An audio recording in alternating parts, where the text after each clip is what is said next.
Sinong hayop na gumawa nito sa apo ko? Sa CCTV, Nay, nakita ko kung sinong gumahasa sa anak ko. Pinapasok siya ni Camille. Nagtiwala sa kanya ang anak ko. Sinamantala niya na magaan ang loob sa kanya ng bata para magawa ang kanyang balak. Pagkatapos ng kahiyupan niya, pinagnakawan niya pa kami. Demonyo talagang lalaking yon. Kung magnanakaw lang naman siya, bakit kailangan niya pang gawa na masama si Camille, Nay? Bakit? Ang bata-bata pa ng anak ko. Ang sakit-sakit, Nay. Hindi pwedeng hindi siya mananagot sa kanyang ginawa, anak. At hindi rin ako papayag na hindi siya makukulong. Hahanapin ko siya kung saang lupalop man siya nagtatago. Taon 2019. Leyte. May kaya sa buhay sina Blessy. Mayroon siyang 3 pwesto sa palengke, 1 tindahan ng karne at 2 magkatabing pwesto naman para sa kanyang grocery. Pero hindi niya mararating ang lahat ng iyon kung hindi dahil sa matinding pagsisikap at sakripisyo niya sa kanyang buhay. Matagal bago siya nakatapos ng pag-aaral dahil pahinto-hinto sa pagtungtong ng kolehiyo. Kung hindi pa siya naging scholar at hindi nagpa-part-time job, ay hindi siya makakatapos sa pag-aaral.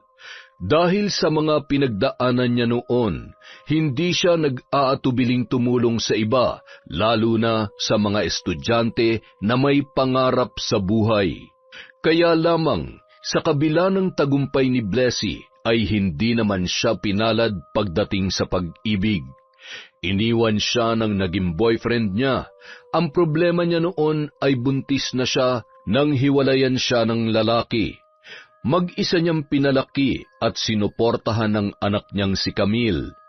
Nang mga panahong yun, 15 anyos na ang dalaga. Mabait at matulungin din sa mga tao si Camille katulad ng kanyang ina. Minsan na ring hinanap ng dalaga ang kanyang ama, pero ipinaliwanag naman ni Blessy ang nangyari. Laking pasasalamat na lamang niya dahil maunawain ang kanyang anak at hindi na nagpumilit pang makilala ang lalaki na tinakbuhan ang kanyang responsibilidad. Oh, bakit nakadikit ka na naman sa akin, anak? May kailangan ka, no? Meron nga po. Ma, pwede ba akong pumunta sa birthday party ng kaklase ko? Sino naman ang kasama mo? Mga kaibigan ko po. Hanggang anong oras kayo ron? Hindi po kami magpapagabi. Sige, pero pasasamahan kita sa driver para maihatid ka rin niya rito pa uwi. Huwag mo siyang tatakasan, anak, ha? Alam mo na mangyayari kapag ginawa mo yon. Kailan po ba ako naging pasaway sa inyo, Ma? Sus, dinadaan mo pa ako sa paganyan-ganyan mo eh. Basta mag-iingat ka. Opo, Ma? Ano na naman? Ano pang kailangan ng anak kong yan, Ma, kailan ka po ba mag-aasawa? Bakit mo naman naitanong yan? Nagulat naman ako sa iyo, anak. Akala ko kung ano nang hihingin mo sa akin. Gusto mo lang pala ako mag-asawa. Para po maging masaya na kayo ulit. Masaya naman ako Okay lang ako, anak. Basta nandyan ka. Pero iba pa rin yung may nakakasama ka, Ma. Gusto mo bang hanapan na kita na magiging boyfriend? Ay nako, hindi na kailangan. Kung para sa akin ang lalaking makikilala ko, magiging kami talaga. Hindi mo na kailangan magreto sa akin. Excited na po kasi ako magkaroon ng pwedeng tawaging papa. Hayaan mo, anak. Kapag may nagustuhan na ako na mismong gagawa ng paraan para maging malapit kami sa isa't isa. Talaga po? Oo naman. At ikaw ang unang makakaalam tungkol doon. Thank you, Ma. O siya, sige na. Iidlip muna ako. Aalis ako mamaya papuntang palengke. Gusto mo bang sumama? Hindi na po, Ma. Dito na lang po ako sa bahay. O siya, sige. Ikaw ang bahala. Hindi inaasahan ni Blessy na hihilingin yon ng kanyang anak. Pero nauunawaan din naman niya ang dalaga dahil gusto raw noong maranasan na may tinatawag na papa gaya ng mga kaklase at malalapit niyang kaibigan. Gustuhin man niyang pagbigyan ng anak ay wala pa talaga siyang nagugustuhan kahit na may nanliligaw naman sa kanya. Ang ibang pumaporma may anak na rin tulad niya, pero kung hindi siya nayayabangan ay hindi naman niya nakikitang magiging mabuting ama para kay Camille. Kung ganoon lang sana kadali ang lahat, ay matagal niya nang naibigay sa anak ang pangarap na magkaroon ng ama at buong pamilya. Ngunit dumating ang araw na may nakilala si Blessy sa palengke. Kargador yun at minsan tindero din ng karne. Mukhang paiba-iba lang talaga ang raket ng lalaki. Kalapit lang ng pwestong pagmamay-ari niya ang pinapasukan noon. Dala ng kuryosidad, nagtanong-tanong siya sa mga kakilala niya sa palengke. Kuya Talyo, kilala mo ba yung tindero ng karne sa katabing pwesto? Ah, si Michael? Yun bang pangalan niya? Oo, pero may kantawag na mga nakakakilala sa kanya. Uy, teka, mukhang interesado ka kay Pogi, ah. Nakikita ko kasi ang sarili ko sa kanya nung nagsisimula pa lamang ako. Talaga? Oo, ganyan na ganyan din ako kasipag noon para kumita. Walang arte-arte. Kung saan ako kikita, papasukin ko kaagad basta legal. Nako, hindi lang masipag yan. Madiskarte rin. Marami nang pinasukan trabaho bago pa naging tindero dyan sa katabing pwesto. Sayang nga pangarap niya raw makapagtapos ng pag-aaral pero hindi niya kayang gastusan ng kolehiyo. Ganoon ba? Naku, sayang naman. Mas lalong naging interesado si Blessy kay Mike nang malaman niya ang kwento ng buhay ng lalaki. Binata pa raw yun at nag-iisa na lamang sa buhay, kaya pinapasukan ang kahit na anong trabaho para may makain sa araw-araw. Magdamag na nag-isip si Blessy. Gusto niyang tulungan ng binata pero kailangan niyang pag-isipan yon ng mabuti dahil hindi siya pwedeng basta-basta lang magtiwala sa ibang tao. Pero iba ang kanyang pakiramdam kay Mike. Magaan ang loob niya sa taong yun, kaya nakabuo siya ng desisyon. Kumusta ka, Mike? Ayos naman po, ma'am. Okay ka ba dun sa trabaho mo sa tindahan ng karne? Oo naman po. Wala naman po ako nagiging problema sa pamamasukan ko ron. Ganun ba? Pero gusto mo ba ng mas magaan na trabaho? Sino ba naman po ang aayaw dun, ma'am? Huwag ka na nga mangupo sa akin. Feeling ko tuloy, ang tanda-tanda ko na. Sige, ma'am. Hindi na ako mangungupo. Kaya kita kinakausap ngayon kasi may iaalok sana akong trabaho sa'yo. Huwag ka mag-alala, hindi mo na kailangan magbuhat ng mabibigat o kaya magtagtad ng karne. Anong trabaho yan, ma'am? Kukunin sana kitang kahero sa grocery ko. Yun ay kung papayag ka. Talaga, ma'am? Nako, hindi ko tatanggihan yan. Mabuti naman. Patuturuan na lamang kita sa dati kong kahera. Paalis na kasi siya kaya naghahanap na rin ako ng papalit sa kanya. Nako, maraming salamat sa tiwala niyo, ma'am. Hindi ko akalain na ako pang aalukin niyo para sa trabahong yan. Nararamdaman ko kasi na mapagkakatiwalaan ka. Tsaka hanga ako sa kasipagan mo. Siya nga pala, hindi ka na ba nag-aaral? Hindi na, ma'am. Hindi ko kasi kayang suportahan ang sarili ko sa mga gastusin sa kolehiyo. Kahit libre na nga ang tuition, marami pa rin namang gagastusin tsaka mamamasahe pa ako araw-araw. Kung gusto mo mag-aral at makaipon agad, lalakihan ko ang sweldo mo sa pagiging kahero ko sa grocery. Talaga, ma'am? Oo naman. Masarap tulungan ng mga kagaya mong hindi tamad at talagang nagpupursige sa buhay. Alam niyo ba, ma'am? Ikaw lang ang nagtiwala sa akin ng ganyan. Masyado kasing mababa ang tingin ng ibang tao sa mga kagaya kong pagiging tindero at kargador lang ang trabaho. Nako, huwag mong nilalang ang trabaho mo. Marangal yan. Mas maganda yan kesa magnakaw. Ipagpatuloy mo lang ang kasipagan mo. Sigurado ako, malayo ang mararating mo sa buhay. Nang makita ni Blessy ang sipag at dedikasyon ni Mike sa pag-iipon para sa kanyang pag-aaral, ay naisipan niyang alukin ang binata. Gusto niya yung makapagtapos ng kolehiyo. Sasagutin niya ang lahat ng gastos at libre na rin pati tirahan. Hindi maintindihan ni Blessy ang sarili niya kung bakit ganoon na lamang siya kabilis magdesisyon pagdating sa pagtulong kay Mike. Pero sa mga sandaling yun, wala na siyang pakialam sa sasabihin sa kanya ng ibang tao. Batid niyang masyado na siyang mabilis na nagtitiwala, pero naniniwala siya na mabuting tao ang tinutulungan niya, kaya hindi siya nag-aalinlangan sa kanyang gagawin.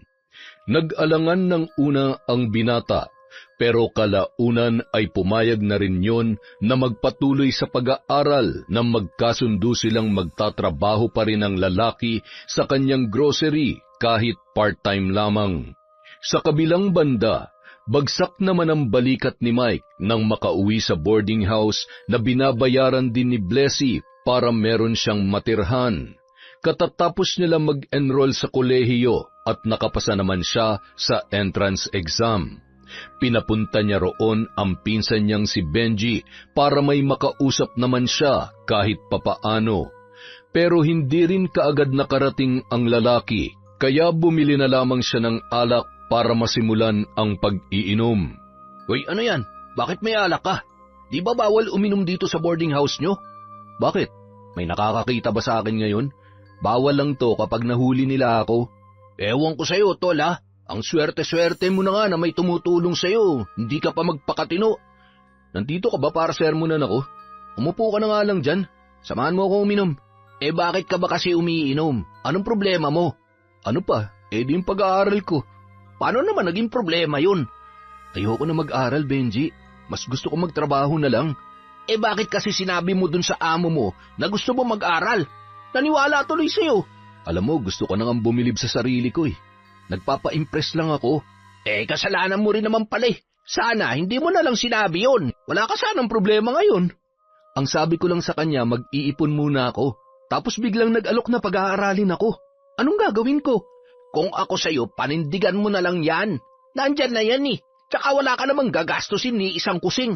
Isa pa, nakakapag-part-time ka pa rin naman, di ba? Oo, pero ilang oras lang yun. Kailangan ko na mas malaking pera. Para saan? Para sa sarili ko. Gusto kong makaalis dito at magpakalayo-layo. Bakit lalayo ka pa Ang ganda-ganda na nga ng buhay mo ngayon. Mukha nga may gusto pa sa'yo yung amo mo Ayaw mo yun? Instant yaman ka pag nagkataon? Masyado na siya matanda para sa akin, 10 taon kaya ang agwat namin. Jesus, wala naman sa edad yan. Tsaka mukhang magkaedad lang naman kayong dalawa. Pagtiisan mo na lang. Ang mahalaga, magiging maganda na ang buhay mo sa kanya. Magpapakabait ka lang at makikisama. Parang hindi ko kaya, tol. May anak na yun Ayaw mo nun? Hindi na siya hihingi ng anak sa'yo kasi meron na. Pero aaminin ko, mabait naman talaga si Blessy, tsaka maganda siya. Mukhang hindi naman siya mahirap mahalin. Yun naman pala di kapag umamin sa'yo, huwag mo nang pakawalan. Nang sumapit ang birthday ni Mike, hindi niya inaasahan na maghahanda si Blessy para sa kanya. Maraming pagkain, alak at mga bisita na hindi naman niya kilala. Napabuntong hininga na lamang noon ang binata habang pilit nang umingiti at nagpapasalamat sa mga dumarating na bisita. Nakatanggap siya ng regalo mula sa kanyang amo, mamahaling relo at isang pares ng bagong sapatos na sa pagkakaalam niya ay nagkakahalaga ng mahigit 10,000 piso.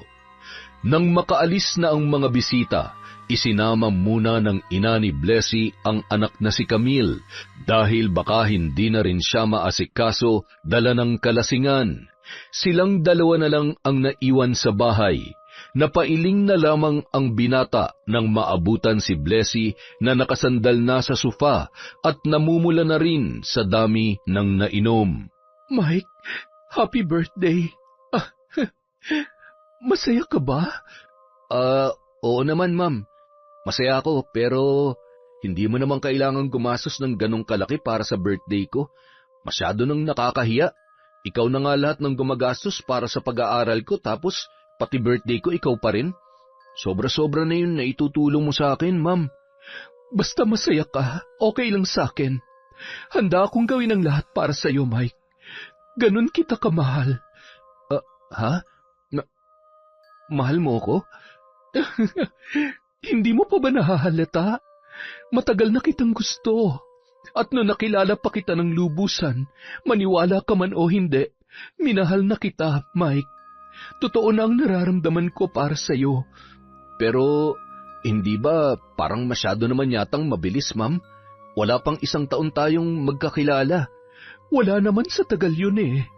Gusto talaga kita. Ikaw ba? Wala ka bang nararamdaman para sa akin? Hindi ko alam. Hindi ako sigurado kaya hindi ko pa masasabi sa ngayon. Laking pasasalamat ni Mike dahil tila nasabi lang yun ni Blessy dala ng kalasingan. Kinabukasan, hindi na ulit nabanggit sa kanya ng amo ang tungkol sa ginawang pag-amin noon. Pero napansin din niya na medyo umiiwas yun sa kanya at hindi na gaanong nakikipag-usap gaya ng dati. Nagpatuloy yun ng ilan pang araw. Nag-uusap na lamang sila kapag nagtatanong sa kanya si Blessy kung may pera pa siya o may ibang kailangan sa eskwela. Sa paglipas ng mga araw, nilamon na ng konsensya si Mike. Doon niya napagtanto na nakakapanibago rin pala kapag hindi nagpaparamdam sa kanya si Blessy.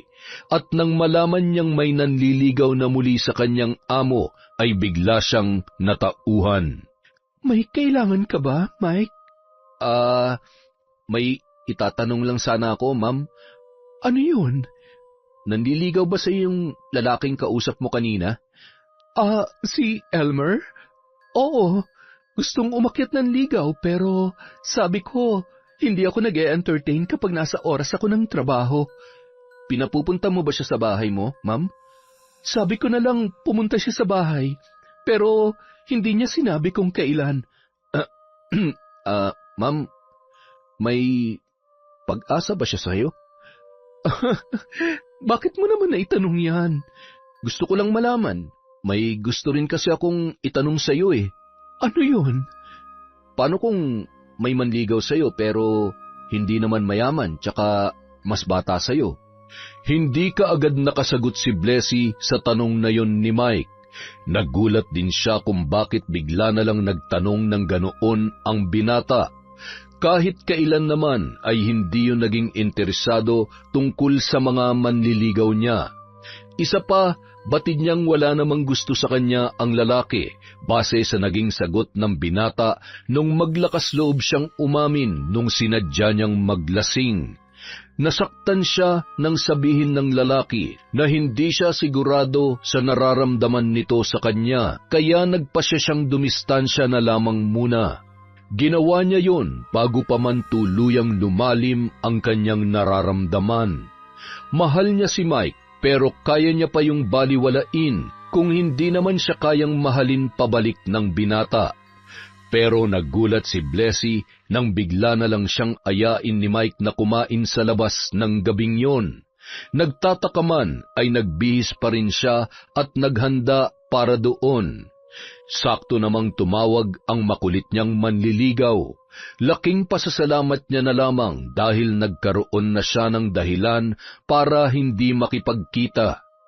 Hindi naman talaga niya gusto ang bago niyang manliligaw at hindi na rin siya interesado na makipagkilala pa sa iba. Mike, bakit ka nga pala nag-ayang lumabas ngayon? May okasyon ba? Wala naman, ma'am. Gusto lang sana kitang makausap. Tsaka, sagot ko lahat ng orderin natin ngayon. Simpleng pasasalamat ko lang sa lahat ng mga naitulong mo sa akin. Hindi mo naman kailangang gawin to, Mike. Pero gusto ko, ma'am. Tinabi mo na lang sana para madagdagan pa ang allowance mo. Pinag-ipunan ko talaga ang gabing to, ma'am. Kaya hindi ko ginagastos yung mga kinikita ko sa pagpa-part-time ko sa grocery. Talaga? Pero gusto kong malaman kung may iba pa bang dahilan kaya tayo nandito. Masyado kasing romantic ang lugar na to, tsaka tingnan mo, halos lahat ng kumakain dito para silang mga couple. Ang totoo niyan, ma'am, dinala kita rito para aminin sa iyo ang totoong nararamdaman ko. Nag-alala kasi ako nung nalaman kong may bago ka na namang manliligaw. Natakot ako na baka bigla mo na lang sagutin yun. Ano bang ibig mong sabihin? Ma'am, sa tingin ko, mahal na rin kita. Hindi naman ako makakaramdam ng selos at matinding pagkamis sa'yo kung wala lang to eh. Tsaka, gusto ko ring humingi ng pasensya sa naging sagot ko nung umamin ka sa akin. Hindi pa kasi talaga ako sigurado nun, tsaka nahihiya pa ako dahil amo kita. Empleyado mo lang ako. Tapos, ikaw pa nagpapaaral sa akin ngayon. Ayokong isipin ng ibang tao na ginagamit lamang kita. Huwag mong isipin ang sasabihin ng iba. Hindi naman sila kasali sa magiging relasyon natin kung sakali. Ang mahalaga sa akin ay ang nararamdaman mo.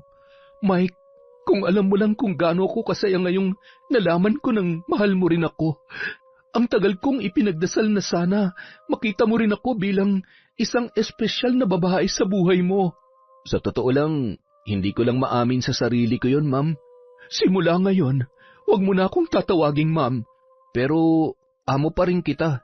Hindi, girlfriend mo na ako ngayon. Ha? Talaga? Agad-agad? Oo naman.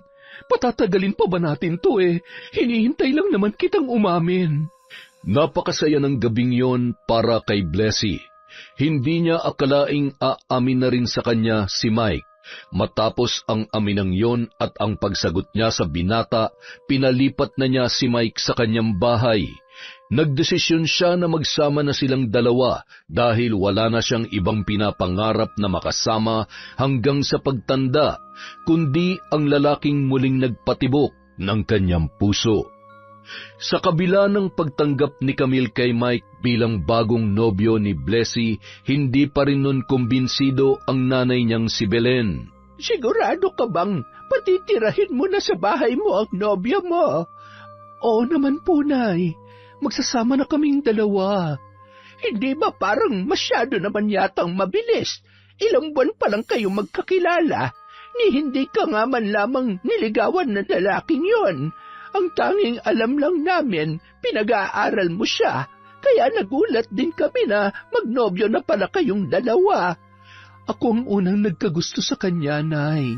Nakakahiyamang aminin pero kaya ko siya inalok ng trabaho at pinag-aral ay para maging mas malapit kami sa isa't isa. Alam kong hindi niya ako mapapansin at magugustuhan kung hindi ko yun ginawa. Hindi naman ako tutol sa ginawa mo. Sa akin lang, kinilala mo muna sana siya ng mabuti. Ako ka nagdesisyon na magsama na kayo sa iisang bubong. May anak kang babae, Blessy. Mapagkakatiwalaan naman po si Mike, tsaka magkasundo silang dalawa ni Camille. Parang anak na nga rin ang turing niya sa anak ko eh. Nako, Blessy, 10 taon lang ang tanda niya sa anak mo, kaya imposibleng itrato niyang parang anak si Camille. Ang mabuti pa, dito na lang una ang apo ko. Kunin mo na lang siya kapag magbabanding kayong mag-ina. Nay naman, parang sinasabi niyo rin sa akin na ilalayo niyo muna sa akin ang anak ko. Hindi ko kaya yun. Paano nga si Camille? Okay po si Camille, Nay. Ligtas siya sa bahay. Magtiwala po kayo sa akin. Ay, ikaw ang bahala. Basta kapag may nangyari, wag mong sasabihin sa akin na hindi kita pinaalalahanan. Wala pong mangyayari, Nay. Mabuting tao si Mike. Kayo lang naman po nag-iisip ng masama sa kanya. Parang sinisiraan niyo nga rin po siya sa akin eh. Hindi ko naman siya sinisiraan. Sinasabi ko lang ang mga posibleng mangyari, lalo na't hindi naman natin siya lubos na kilala. Ikaw ba? May nakausap ka na ba ni isa sa mga kamag-anak niya? Hindi natin alam kung sino nga ba talaga siya, kung saan at kung anong klaseng tao siya, base sa mga lubos na nakakakilala sa kanya, anak. Sapat na ho ang panahong magkasama kami para makilala ko siya. Sa ilang buwan na yon, wala naman siyang ipinakita sa akin na dapat kong ikabahala. Masipag pa rin siya at masikap, gaya nung una ko siyang nakilala. Baka naman nasasabi mo lang yan, dahil yun pa lang ang nakikita mo sa pagkatao niya. Ay, si nanay talaga oh. Kumalma na po kayo. Okay ako, okay si Camille, at higit sa lahat, hindi po masamang tao si Mike. Kahit ano ang sabihin ng anak na si Blessy, ay hindi pa rin kumbinsido si Belen sa mga nalaman niya tungkol kay Mike. Iba ang pakiramdam niya sa lalaking yun. Gustuhin man niyang bantayan ang anak at ang kanyang apo, ay hindi naman niya pwedeng iwanan ang kanyang malaking tindahan at ang manukang siya mismo ang namamahala. Nang minsang dumalaw si Belen sa bahay ni Blessy, napakunot na lamang ang kanyang noo nang makita si Camille na nakakandong kay Mike habang nanonood ng TV. Kaagad na napatayo ang lalaki nang makita ang matanda. Nasaan si Blessy? Lola, nasaan ang mama mo? Umalis po. May kailangan daw pong puntahan. Ganun ba? Ay, sige. Magbihis ka na muna sa kwarto. Isasama kita sa bahay. Okay po, Lola. Ikaw, wala kang pasok? Wala po kaming klase, Nay. Kaya pala nandito ka. Hindi ka na ba pumapasok sa grocery? Sabi po kasi ni Blessy, wag na muna akong pumasok ngayon. Magpahinga na lang daw po ako dito sa bahay. Napakaswerte mo nga naman talaga, no? Ano pong ibig niyong sabihin? Wala, pero hindi ako makikipagplastikan sa'yo, iho. Hindi ko gustong naabutan ko kanina. Dalaga na si Camille, kaya hindi magandang tingnan na kinakandong mo pa siya. Naglalambing lang po yung bata, kaya... Kahit na, dapat alam mo pa rin maglagay ng limitasyon kahit gaano pa kagaan ang loob sa'yo ng apo ko. Pasensya na po kayo, Nay. Hindi na po mauulit. Nang malaman ni Blessy na sinundo pala ng kanyang ina ang anak na si Camille, ay hindi niya na napigilang pagsabihan ang kanyang ina. Hanggang sa nagkaroon na sila ng sagutan na nauwi sa hindi nila pagpapansinan. Kumusta kayo ng nanay mo? Hindi pa rin ba kayo nag-uusap? Hindi pa rin. Ano ba kasing pinag-awayan nyo? Ayaw mo naman sabihin sa akin. Hayaan mo na yon. Ganun lang talaga si nanay. Gusto niya kasi siya palagi yung tama, kaya minsan hindi naiiwasan yung pagtatalo namin. Dahil ba sa pagsundo niya kay Camille? Ay... Tama nga ako. Dapat pala hindi ko na lang pinasama sa kanya si Camille para hindi na kayo nag-away pa. Ano ka ba? Hindi mo naman kasalanan yun. Si nanay talaga may problema dahil mahilig siya magdesisyon na mag-isa kahit hindi naman okay sa akin ang ginagawa niya. Hindi ka na dapat nagalit sa kanya. Sinundo niya lang naman si Camille. Gusto niya lang makasama yung apo niya. Yun ang akala mo. Bakit? May iba pa bang dahilan? Ay, wag mo na lang alamin, okay? Magkakaayos din kami nun, pero hindi pa ngayon. Ayoko rin naman na mag-usap kami na may sama pa ng loob sa isa't isa. Tama rin naman. Wala rin kasing kahihinat na ng pag-uusap nyo kung sakali. Wag na lang muna natin siguro siyang pag-usapan. Ang pag-usapan na lang natin ay yung magiging future nating dalawa, lalo na tungkol sa kasal natin. Kasal? Oo, bakit? Ayaw mo ba akong pakasalan? Hindi naman sa ganun. Masyado lang kasing maaga para doon. Tsaka alam mo naman na nag-aaral pa ako, di ba? Alam ko. Hindi naman makakahadlang sa pag-aaral mo ang pagiging mag-asawa natin. Huwag ka mag-alala. Akong bahala sa gastos. Ikaw na naman? Di ba nakakahiya na ako ang lalaki sa ating dalawa pero palaging ikaw ang gumagastos? Kaya mas maganda kung magtatapos muna ako ng pag-aaral para makapagtrabaho ko at makapag-ipon. Pero 4 na taon ka pa mag-aaral. 35 na ako, Mike. Nagmamadali ba tayo? May hinahabol ka ba? Hindi naman sa ganon, pero... Saka na lang natin to ulit pag-usapan. Matulog na lang muna tayo. Mula nang magsama sina Blessy at Mike, parang tunay na asawa na ang turing niya sa lalaki. Inaasikaso niya yon bago pumasok sa school at pinagkakatiwala na rin niya ang isang bank account niya. Itinatak na niya sa isipan na ikakasal din naman sila kaya kailangan na nilang masanay na buo ang kanilang tiwala sa isa't isa. Isa pa, ayaw niya ring maramdaman ni Mike na pinagdadamutan niya yon ng pera. Masipag naman pumasok sa grocery ang kanyang nobyo pagkatapos ng klase. Kaya lamang, imbis na maging mas malapit silang dalawa sa isa't isa, ay nararamdaman niya ang pagdistansya sa kanya ng kanyang nobyo. Madalas na yung nasa grocery at gabing-gabi na kung umuwi, kaya halos hindi na sila makapag-usap buong araw. Lingid naman sa kaalaman ni Blessy ang kalokohang ginagawa ni Mike. Noong unang semester ay masipag pa siyang pumasok sa kolehiyo at palagi ring nag-a-update ng grades. Pero sa katagalan, tinamad na siyang pumasok, kaya imbis na pumunta sa mga klase niya, ay tumatambay na lang siya sa kung saan-saan. Kasama ang iba't ibang babae na namimit niya sa social media. Yun na lang ang paraan niya para hindi siya maumay sa presensya ni Blessy tuwing sila ay magkasama. Pero kahit magaling siyang magpalusot, nagkaroon na rin ng pagdududa ang kanyang nobya. Mahal, kumusta ang pag-aaral mo? Parang hindi ka na nag-update sa akin tungkol doon Okay naman, mahal. Nakakapasa pa naman ako. Huwag ka mag-alala. Buti naman. Hindi ka ba nahihirapan? Tingnan mo mukha ko. Mukha ba akong nahihirapan? Hindi. Mukhang chill na chill ka nga lang sa pag-aaral mo eh. Pero seryoso, mahal. Huwag mong pababayaan yun. Gusto kitang makitang umaakyat sa stage. Aakyat lang pala eh. Gusto mo gawin na natin ngayon? Hindi yun. Ano ka ba? Gusto kitang makita na umaakyat sa stage dahil nakatapos ka na ng college. Ako ang magiging pinakamasayang audience doon para sa'yo. Baka nga ako pa yung may pinakamalakas na palakpak eh. Huwag ka mag-alala. Darating din tayo dyan. Basta maghintay ka lang, okay? Tsaka, dagdagan mo pang tiwala mo sa akin. Parang ang hina-hina ako naman sa'yo. Hindi naman. Nag-aalala lang ako. Kasi ayokong mahirapan ka. Yun lang yun. Paano kung biglang ayaw ko na pala mag-aral? Kukumbinsihin pa rin kita. Gagawin ko lahat para bumalik ka sa pag-aaral.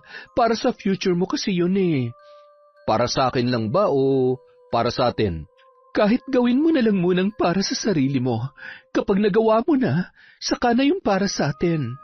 Pero sa kabila ng mga sinabi ni Blessy, hindi pa rin bumalik sa pag-aaral si Mike. Nagpatuloy siya sa paglalakwatsa, pagsama sa kung sino-sino at paglulustay ng perang binibigay sa kanya ng kanyang nobya. Dagdag pa ang pangungupit niya sa kaha ng grocery nang hindi nalalaman ni Blessy. Ginagawa niya yun tuwing nagbabantay siya roon. Pinakamaliit na ang 2,000 sa kanyang kinukuha. Sa kabilang banda, nagtataka naman si Blessy nang mapansing tila humihina na ang benta nila sa grocery. Sa pagkakaalam niya ay hindi naman sila nababawasan ng mga customer. Pero naisip niya rin na baka posible ngayon dahil bihira na rin naman siyang pumunta roon. Inaasikaso kasi niya ang pinagagawang water station. Malapit ng magbukasyon, kaya kinukumpleto niya na ang requirements. Nang hapong yun, naisipan niyang dumaan sa grocery para muling kumustahin ang benta. Isa pa, naroon na si Mike ng ganoong oras at balak niyang ayaing kumain sa labas, kaya gusto niyang sumaglit muna. Laika, nasaan si Mike? Hindi pa ba siya pumupunta rito? Nako, ma'am. Galing po siya dito kanina. Nagbantay lang po saglit sa kaha tapos umalis na. Ha? Saan daw siya pupunta? Hindi niya po sinabi. Iniwan niya lang po sa akin tong kaha. Binantaan pa nga po ako na wag daw mangungupit dahil malalagot daw ako sa kanya.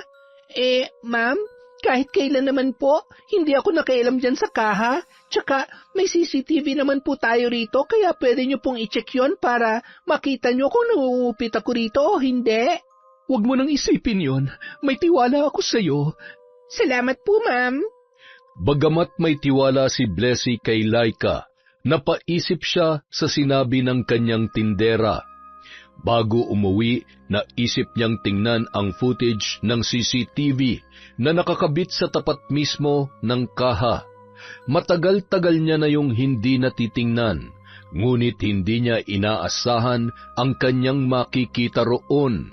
Napabuntong hininga na lamang si Blessy nang masagot ang mga katanungan niya kung bakit nababawasan ang kita ng grocery.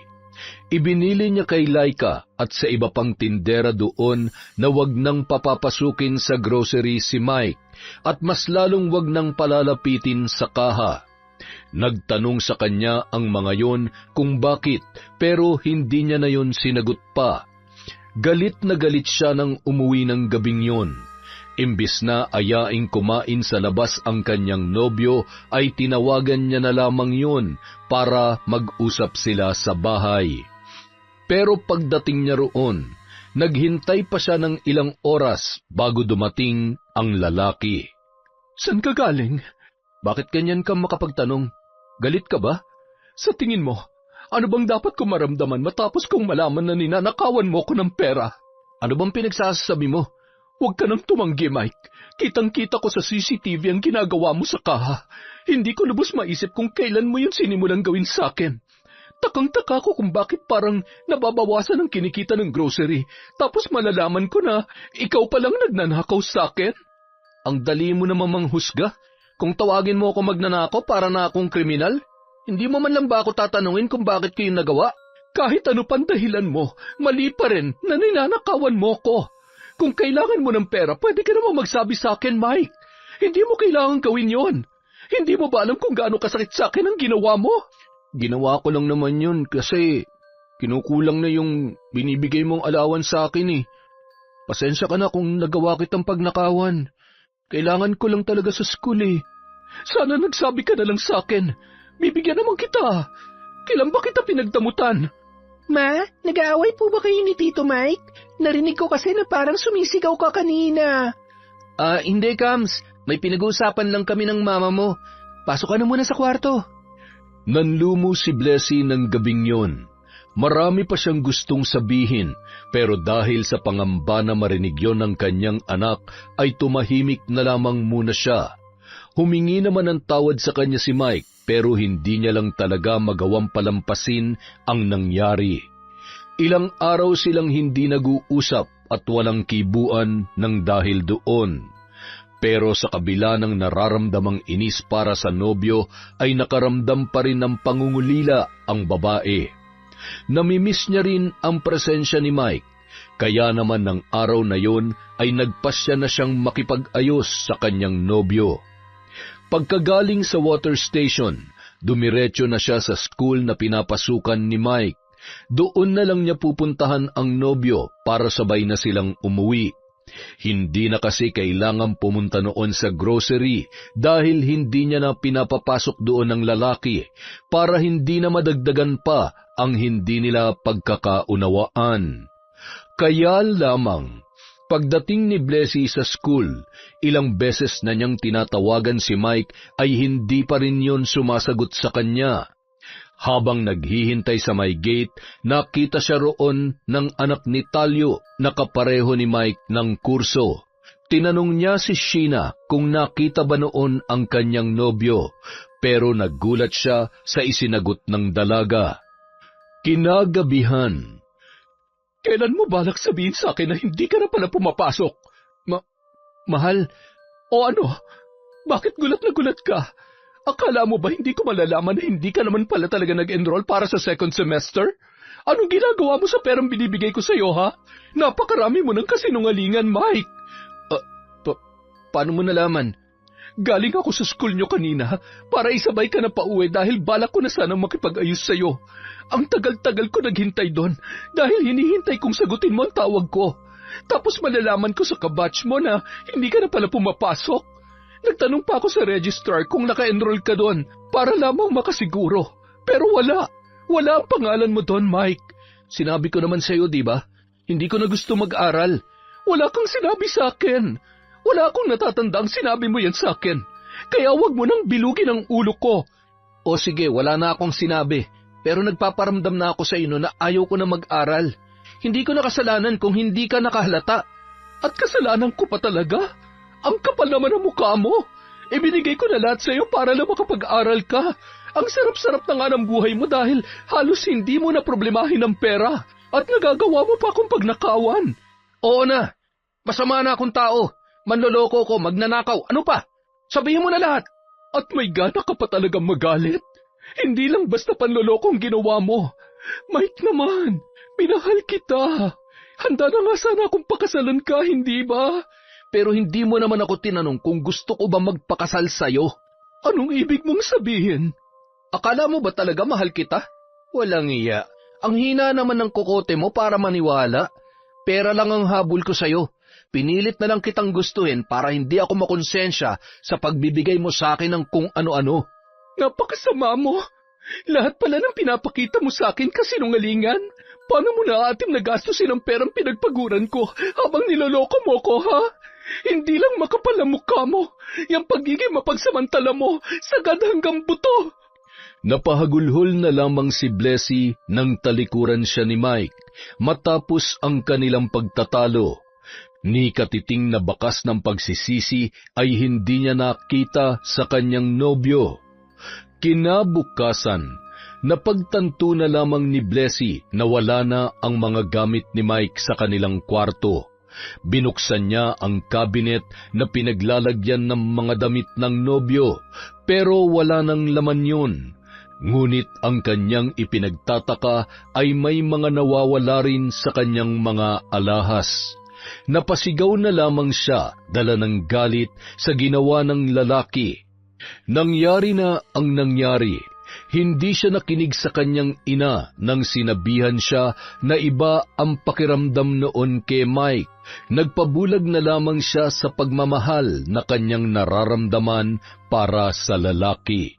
Siguro naman ngayon ay naniniwala ka na sa akin. Tama ang kutob ko sa lalaking yon. Hindi nga siya makakabuti para sa iyo. Pasensya na kayo, Nay, kung hindi ako nakinig sa inyo. Hindi ko talaga akalaing magagawa yun sa akin ni Mike pagkatapos ng lahat ng ginawa ko para sa kanya. Sinabi ko naman sa iyo noon, hindi ba? Kilalanin mo muna siya. Pero nakampante ka na mabuti nga siyang tao kahit ilang buwan pa lang kayong magkakilala. Kung nakinig lamang ako sa inyo, hindi ako masasaktan at maloloko ng ganito. Pinagkatiwalaan ko siya ng sobra-sobra. Pero ilang beses niya akong niloko, Nay. Isa lang ang nakikita kong dahilan kung bakit niya nagawa ang lahat ng yon. Pera, anak. Matagal na hindi nagpakita at nagparamdam si Mike kay Blessy.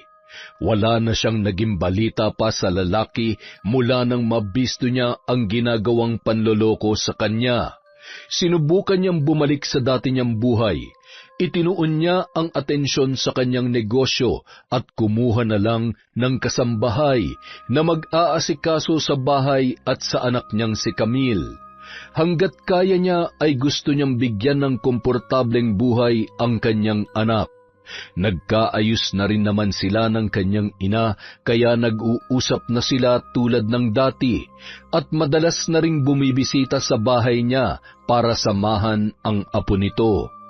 Ngunit dumating ang araw na hindi niya akalaing mangyayari ang pinakamatinding sakit na mararanasan niya sa kanyang buhay. Madilim-dilim na noon pero hindi pa niya magawang umuwi dahil sa lakas ng ulan.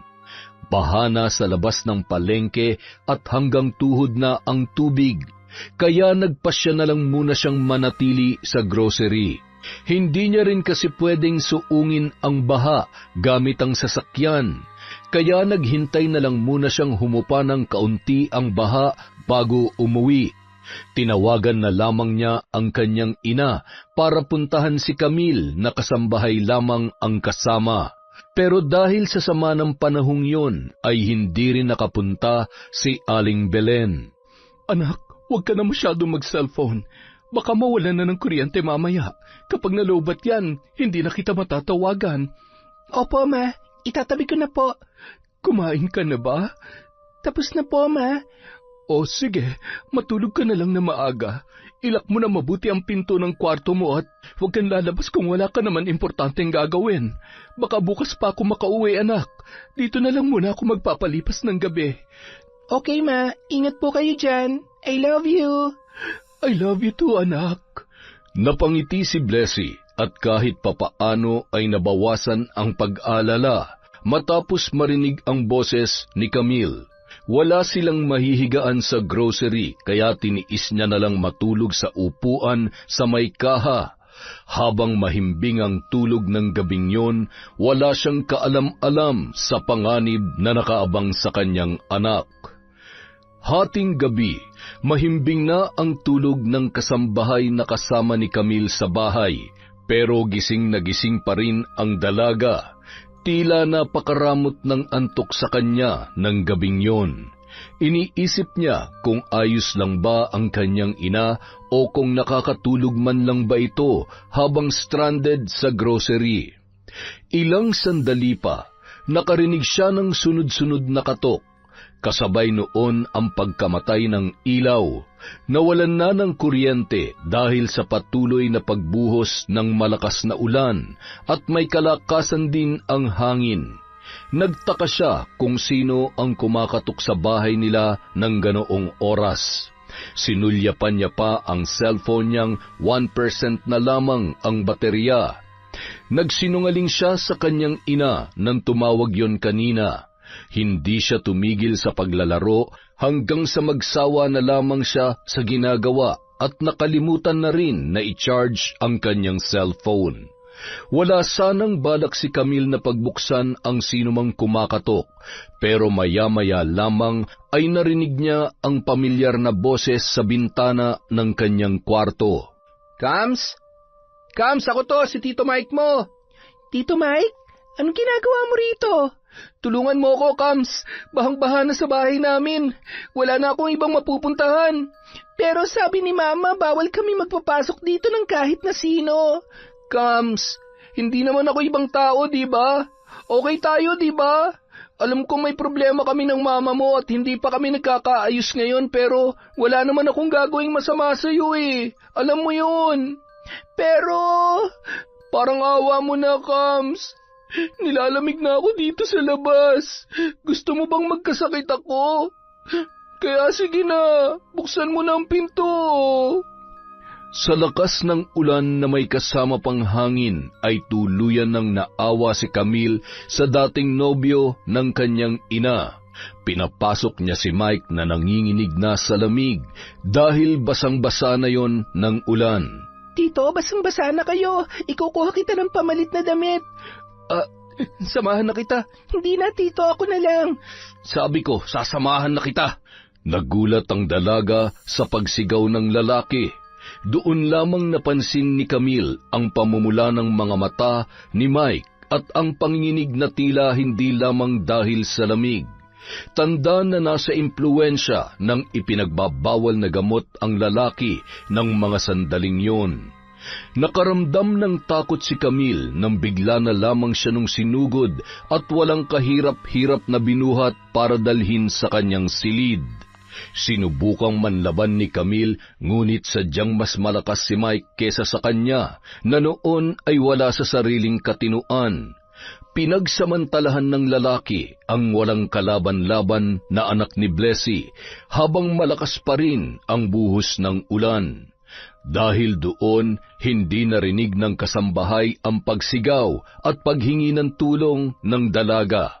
Matapos pagsamantalahan ni Mike si Camille, kinuha naman niya ang mga mapapakinabangang gamit ng dalaga para ibenta. Nagawa niya ring pasukin ang kwarto ni Blessy para tangayin lahat ng mga alahas na nakatabi roon. Wala siyang nakuhang pera, pero sapat na ang mga gamit na kanyang nakuha para makabili pa siya ng panibagong supply ng ipinagbabawal na gamot. Kinabukasan, nang tumila na ang ulan at humupa na rin ang baha, ay kaagad na umuwi si Blessy sa kanilang bahay. Ngunit pagkababa niya ng kanyang sasakyan ay nakarinig siya ng pagsigaw ng kanilang kasambahay.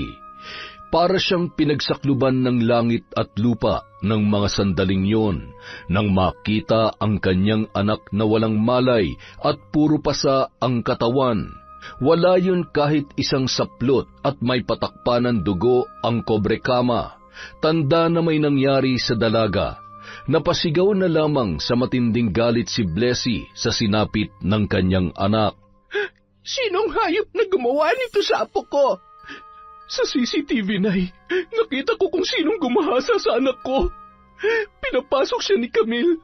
Nagtiwala sa kanya ang anak ko. Sinamantala niya na magaan ang loob sa kanya ng bata para magawa ang kanyang balak.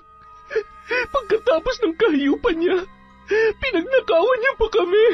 Demonyo talagang lalaking yon. Kung magnanakaw lang naman siya, bakit kailangan niya pang gawa na masama si Camille, Nay? Bakit?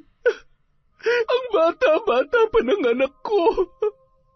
Ang sakit-sakit, Nay. Hindi pwedeng hindi siya mananagot sa kanyang ginawa, anak.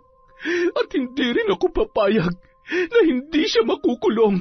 Hahanapin ko siya kung saang lupalop man siya nagtatago. Dahil sa matibay na ebidensyang hawak ni Blessy, nakapagsampa siya ng kaso laban kay Mike. Ngunit ang problema, may sapalos ang dati niyang nobyo, kaya hindi pa rin yon mahuli-huli. Nahirapan si Blessy dahil bukod sa wala naman siyang kilalang kamag-anak ng lalaki, ay sadyang magaling yon sa pagtatago. Hanggang sa dumating sa bahay niya ang isang binata na nagpakilala bilang pinsan ni Mike. Totoo bang pinsan mo si Mike? Opo, ma'am. Bakit ka nandito? Nandito po ako para sabihin alam ko kung saan posibleng magtago si Mike. At bakit naman ako maniniwala sa'yo? Ma'am, mukha lang po akong loko-loko pero hindi ako kagaya ng pinsan ko. Noon pa lang sinabihan ko na siya na sabihin na lang sa inyo na ayaw niya mag-aral, pero hindi siya nakinig sa akin. Nung naghiwalay kayo, sa akin siya humingi ng tulong. Nakitira siya sa bahay ko ng ilang linggo pero nung malaman ko na gumagamit na siya ng ipinagbabawal na gamot, pinaalis ko na siya sa bahay dahil ayoko madamay sa mga kalokohang ginagawa niya. Yung ginawa niya sa anak ko, may alam ka ba ron? Sa totoo lang, ma'am, wala po akong alam doon. Pero nitong nakaraan linggo lang, dumating siya ulit sa bahay. Nagulat nga po ako noon dahil parang wala na siya sa sarili niya. Mukhang nakagamit siya ng pinagbabawal na gamot pero hindi na ganong kalakas ang tama. May mga iniwan po siyang bag sa akin. Babalikan daw niya. Nagtanong ako kung kanino yon pero umalis na rin siya kaagad. Nagmamadali po siya noon, ma'am. Para pong takot na takot. Yun ang araw na nanggaling siya dito para pagsamantalahan ng anak ko at pagnakawan kami. Yun na nga po ang dahilan kaya ako nandito, ma'am. Ito po ang bag na dinala niya sa akin. Tiningnan ko po kung anong laman yan. Mga alahas at mga gamit na pwedeng ibenta. May mga cellphone din po dyan. Bag ko to, ha? At mga gamit namin ni Camille lang nandito. Wala po akong kinuha na kahit ano dyan, ma'am, ha? Gusto ko lang po talagang ibalik sa inyo para hindi na madagdagan pang kasalanan sa inyo ng pinsan ko. Kung sinusubukan mong tulungan siya para linisin ang pangalan niya, pues hindi mangyayari yon. Hindi po yun ang intensyon ko, ma'am. Ayaw ko pong madamay sa gulong ginawa ni Mike. Kung may nagawa man po siyang kasalanan, kailangan niya pong pagbayaran yon. Kaya kapag nakita ko siya o nakausap, handa po ako makipagtulungan sa inyo. Ma'am, alam ko pong mahirap na kayo magtiwala matapos ang ginawa ng pinsan ko, pero hindi po ako masamang tao. Wala po akong hinihinging kapalit sa inyo. Gusto ko lang pong matahimik ang isip at konsensya ko kaya ginagawa ko ito. Lalo na may inosente pang nadamay. May alam po ako na pwede niyang puntahan. Isusulat ko na lang po yung address. Salamat sa pakikipagtulungan mo. Pero may isang pabor pa sana akong hihilingin sa'yo. Ano po yun, ma'am? Pwede ka bang magbigay ng statement sa mga pulis? Oo naman po, ma'am. Makakaasa po kayo. Laking pasasalamat na lamang ni Blessy dahil lumapit sa kanya si Benji para makipagtulungang mahanap si Mike at mapanagot sa ginawa sa kanyang anak. Matapos magbigay ng statement sa mga pulis ay ibinigay na rin ng lalaki ang address ng mga posibleng pagtaguan ng kanyang pinsan.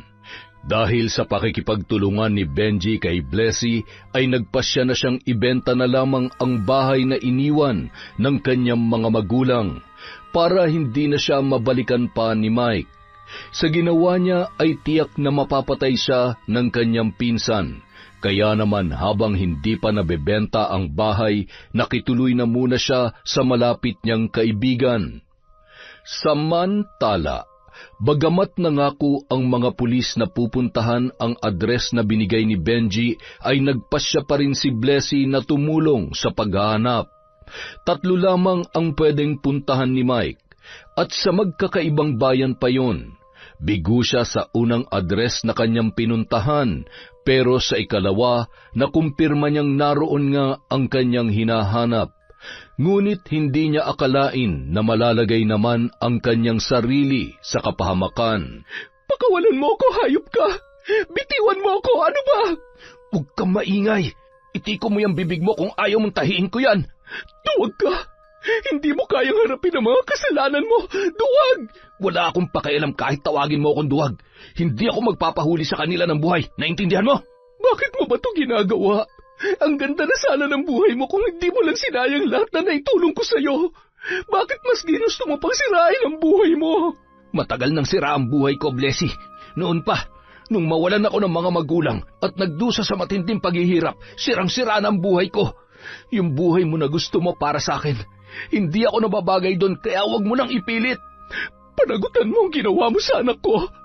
Hindi ako papayag na hindi ka mabubulok sa kulungan. Pinagsamantalahan mo siya. Wala akong kasalanan. Wala ako sa sarili ko nung ginawa ko yun. Hindi ko naman yung sinasadya eh. Gusto ko lang talaga ng pera. Sinungaling ka. Kitang-kita ko lahat, kaya huwag ka na magsinungaling sa akin. Sa higpit ng pagkakahawak ni Mike sa magkabilang braso ni Blessy ay hindi niya magawang makawala. Ilang beses na niyang minura ang lalaki at sinubukang tadyakan, pero batak ang katawan noon, kaya ganun na lamang kalakas. Laking pasasalamat niya na lamang nang may mapadaan sa kinaroroonan nila. Sinamantala niya ang pagkakataon para makasigaw.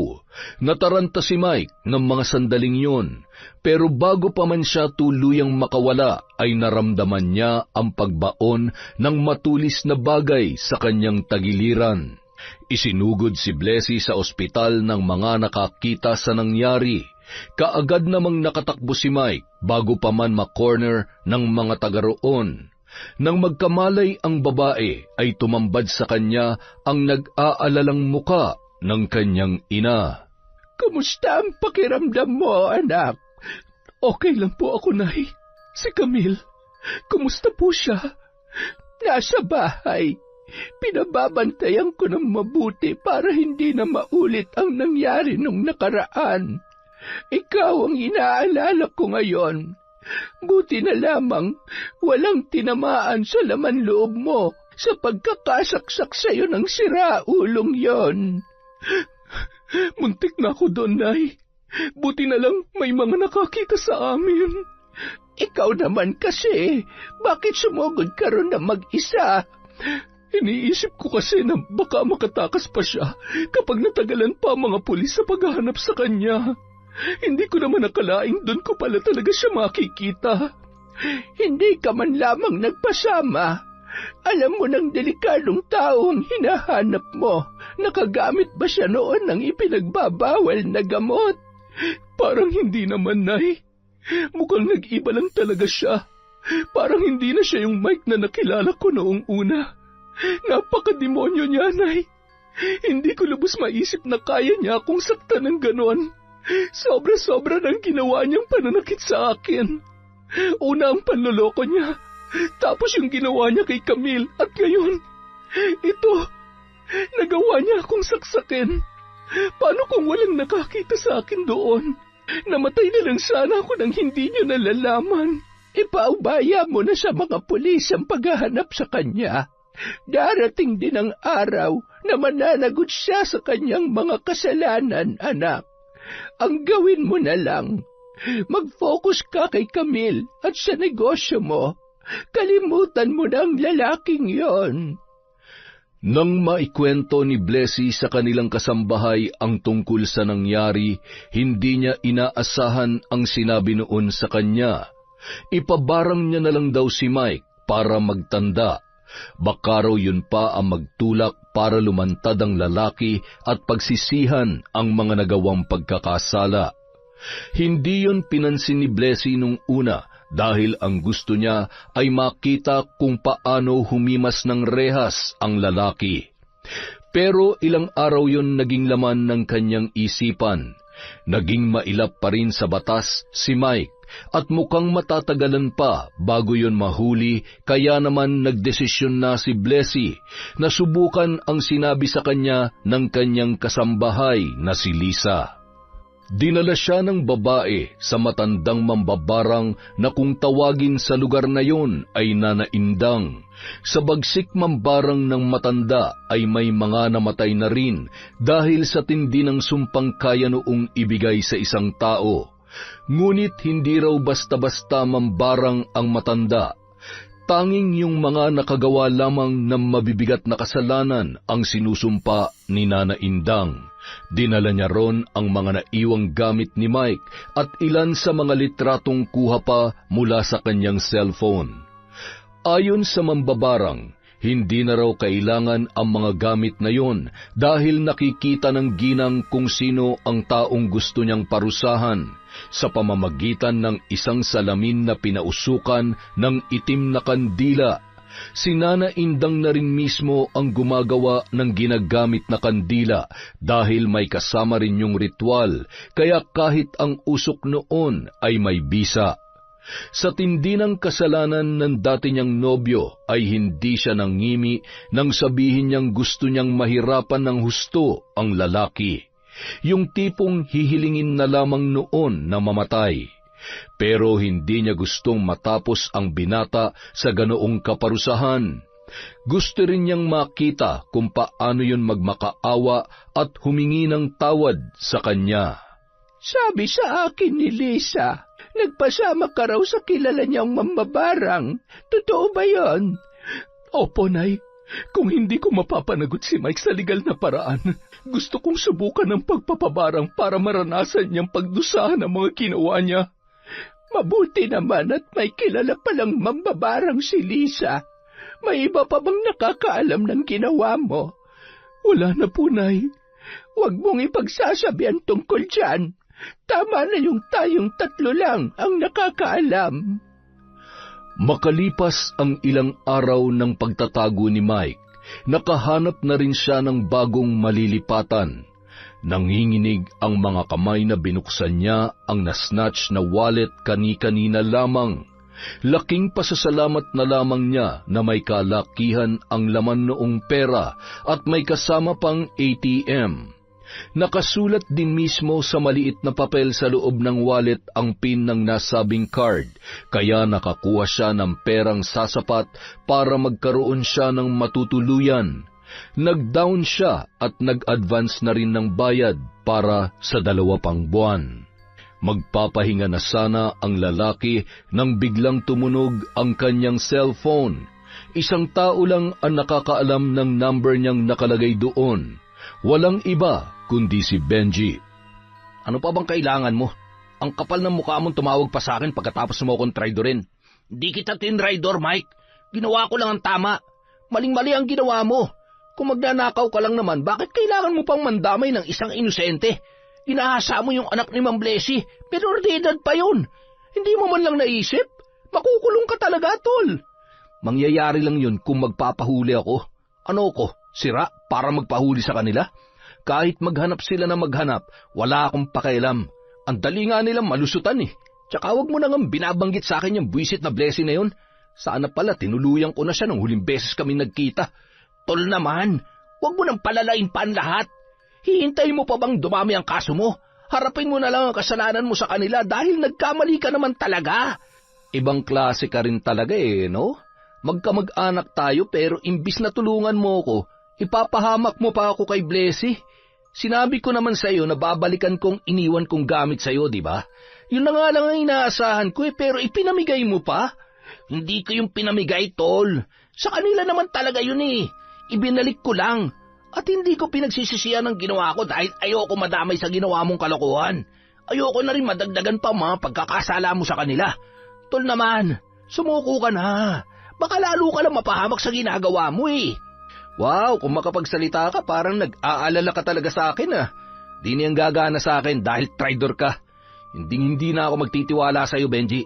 Tsaka pwede ba? Huwag ka na rin tatawag sa number ko. Magpapalit na ako para hindi mo na ako makontak.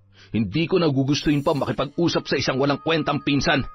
Matapos patayan ng tawag si Benji, humilata na si Mike sa malambot na higaan. Nang hindi kaagad makatulog ay kinuha niya ang sigarilyong nakapatong sa mesa at nagsimulang humithit. Wala pa siyang bagong supply ng ipinagbabawal na gamot, kaya hindi na naman siya mapakali ng mga sandaling yun. Sumandal siya sa ulunan ng kama habang nagpapausok sa buong silid. Nakapatay na noon ang mga ilaw at hindi na rin siya nag-abalang buksan pa yon dahil balak na rin niyang matulog pagkatapos ng stick ng sigarilyong kanyang hawak. Maya-maya lamang, napakunot ng noo si Mike nang mapansin niya na nakabukas ang pinto ng banyo. Napakurap-kurap siya nang may kung anong gumalaw mula roon. Ilang sandali pa nanlaki ang kanyang mga mata nang unti-unting luminaw sa paningin niya ang nakikita niya sa may pintuan ng banyo. May babaeng nakatayo roon, mahaba ang buhok at nanlilisik ang mga matang nakatingin sa kanya. Kinusot-kusot niya ang kanyang mga mata nang mapagtantong pamilyar ang babaeng yun. Lintik naman oh. Wala pa nga akong tama kung ano-ano na nakikita ko. Umiwas siya ng tingin sa pag-aakala na guni-guni lamang yun. Ngunit nang ibalik niya ang tingin sa may banyo, doon na lumakas ang kabog ng kanyang dibdib, nang mas maging malinaw pa ang imahe ng babae na kanyang nakikita. Nanlamig ang buo niyang katawan at agad na pinagpawisan dala ng takot. Camille? Maya-maya pa, bigla na lang nawala ang imahe ng babae na kanyang nakikita. Naging pala isipan yun sa kanya. Pinagsamantalahan niya si Camille pero wala siyang maalala na pinatay niya ang dalagita. Pero bakit ganun? Bakit siya nagmumulto sa akin? Bago pa man matulog, tinawagan muna ni Mike ang pinsan niyang si Benji para makasiguro. Sabihin mo nga sa akin, namatay ba si Camille? O akala ko ba hindi ka na makikipag-usap sa akin? Sagutin mo na lang yung tanong ko. Napatay ko ba si Camille? Hindi. Teka, bakit hindi mo alam? Tsaka, bakit mo tinatanong sa akin yan? Ano ba nangyayari? Bigla na lang binaba ni Mike ang tawag ng kanyang pinsan. Nang hihinang binitawan niya ang kanyang cellphone at muling tumitig sa may pintuan ng banyo. Wala na ron ang babaeng kawangis ni Camille. Ilang sandali pa, naramdaman niya ang malamig na bagay na pumatak sa kanyang braso. Nang sulyapan niya yon at inilawan, muntik na siyang mapasigaw nang makita ang sariwang dugo. Tumingala siya sa kisame.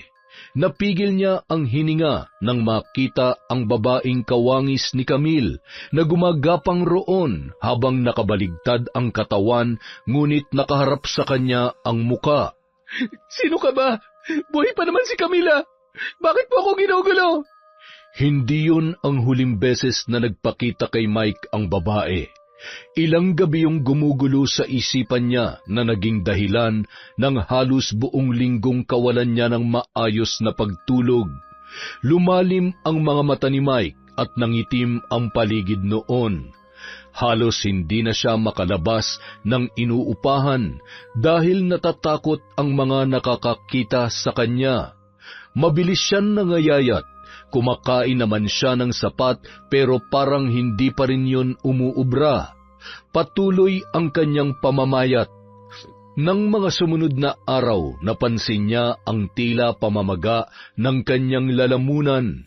Hanggang sa magkaroon na ng bukol sa bandang leeg niya na kasing laki pa lamang noon ng 5 piso.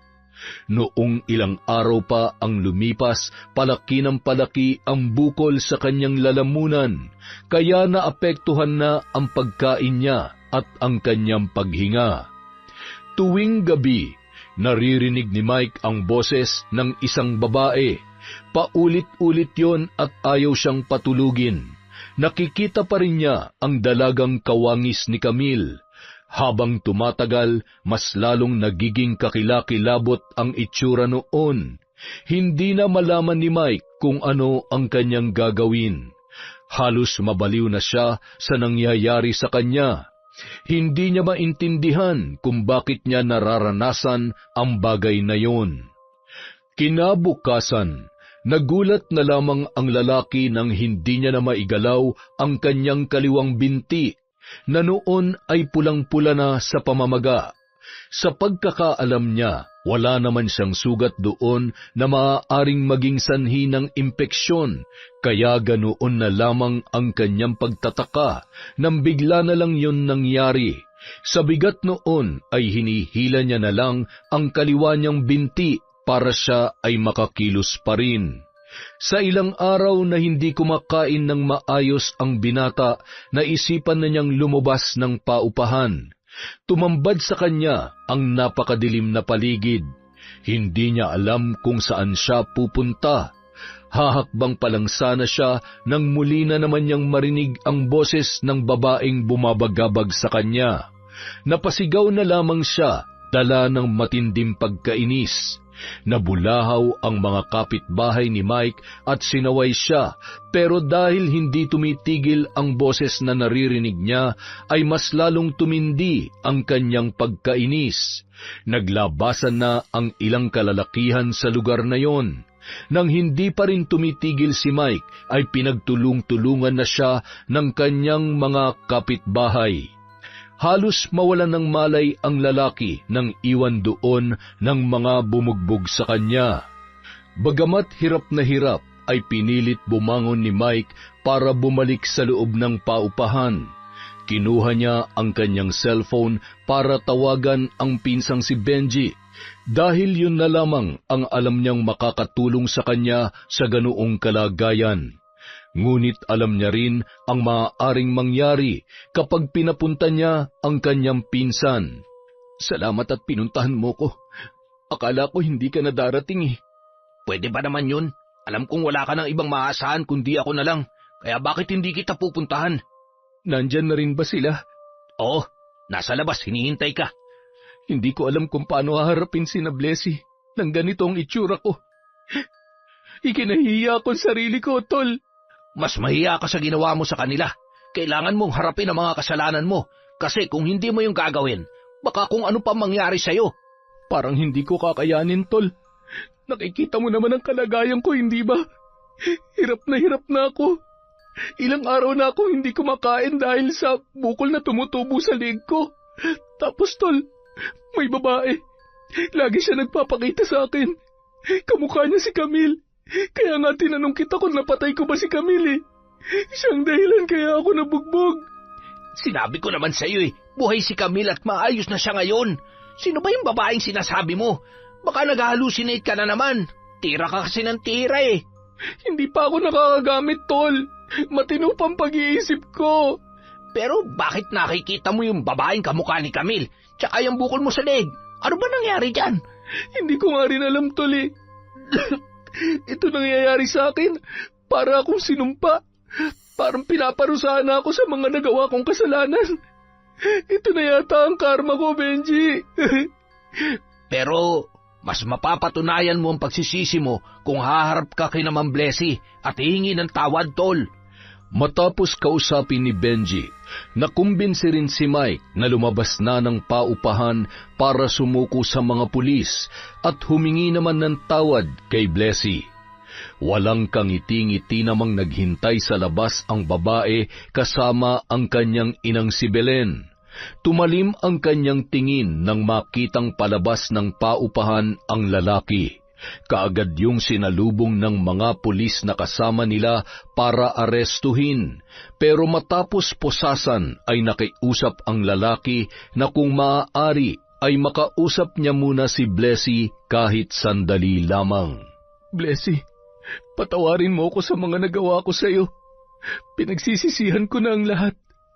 Baka pwedeng huwag mo na akong ipakulong. Kung talagang nagsisisi ka, pagbabayaran mo mga kasalanan mo sa loob mismo ng kulungan. Hindi kita kayang patawarin sa ginawa mo, kaya wala kang aasahan sa akin. Blessy, nakikiusap ako sa iyo. Ayokong makulong. Parang awa mo na. Hindi ka karapat-dapat kaawaan. Hinalay mo ang anak ko at hindi ka nagdalawang isip na pagsamantalahan ng kabutihang ipinakita ko sa iyo. Naging mabuti ako sa iyo dahil akala ko may pangarap ka rin sa buhay. Pero sinira mo lang ang tiwala at pagmamahal na ibinigay ko sa iyo. Kaya huwag ka magtaka kung hindi kita kayang patawarin. Magpasalamat ka na lang na ganyan lang ang inabot mo. Dahil kung masama akong tao, hindi ko nagugustuhin mabuhay ka pa. Bagamat wala na ang sumpa ng mambabarang, hindi pa rin naging mabuti ang pakiramdam ni Mike. Mula nung makulong, hindi na nakipag-usap pa kahit kanino ang lalaki. Nabugbog siyang muli sa kulungan. Pagkatapos noon ay natagpuan na lamang siyang tulala sa isang sulok, hindi natitinag at namumutla na sa gutom. Sa paglipas ng mga araw, nabalitaan na lamang ni Blessy na wala na si Mike. Ang sabi ng mga kasamahan sa kulungan, binangungot daw ang lalaki. Ipinalibing na lamang ni Benji ang kanyang pinsan matapos manghingi ng tulong sa iba nilang mga kamag-anak. Sa kabilang banda, sinikap ni Blessy na makabalik ang pamumuhay nilang mag-ina sa dati. Ginawa niya ang lahat para maghilom ang anak niya mula sa naranasang trauma sa dati niyang nobyo. Madalas niyang ipinapasyal ang dalaga at mas naglaan na rin siya ng oras para sila ay magkasama. Kumuha na lamang siya ng magmamanage ng grocery at ng kabubukas niyang water station. Doon niya napagtanto na kahit sinisikap niyang mapaghandaan ang kinabukasan ng kaisa-isa niyang anak, mahalaga pa ring makapaglaan siya ng sapat na oras para sa kanilang dalawa. Hindi mo na ba naiisip ngayon na mag-asawa, anak? Naiisip pa rin, Nay. Pero ayoko po muna ngayon. Parang hindi ko pa kaya. Ang hirap na magtiwala eh. Naiintindihan naman kita. Pero marami ka pa namang oras para kumilala ng ibang tao. Gamitin mo yon bago ka magdesisyong papasukin siya sa buhay niyong mag-ina. Hindi naman lahat ng lalaki ay kagaya ni Mike. Marami pa ring matitino dyan. Kailangan mo lang talaga silang kilatisin ng mabuti. Matutulungan niyo po ba akong kumilatis, Nay? Oo naman, anak. Hanggat nandito pa ang nanay, akong bahala sa inyo ni Camille. Marami pong salamat, Nay.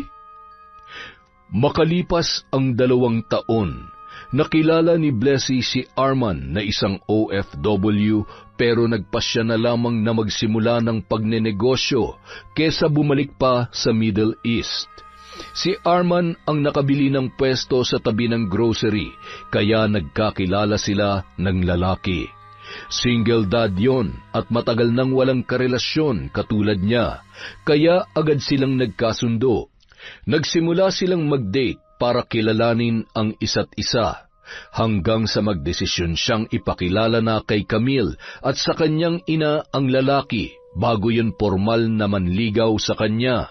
Natuwa naman si Belen na halatang gusto si Arman para sa kanyang anak. Magalang kasi ang lalaki at mapagmahal sa anak na babae na halos kaedaran lamang ni Camille. Bukod sa nagustuhan ni Blessy ang pagiging maasikaso at pagiging mature ni Arman, natuwa rin siya dahil mabilis na nakasundo ni Camille ang anak ng kanyang manliligaw.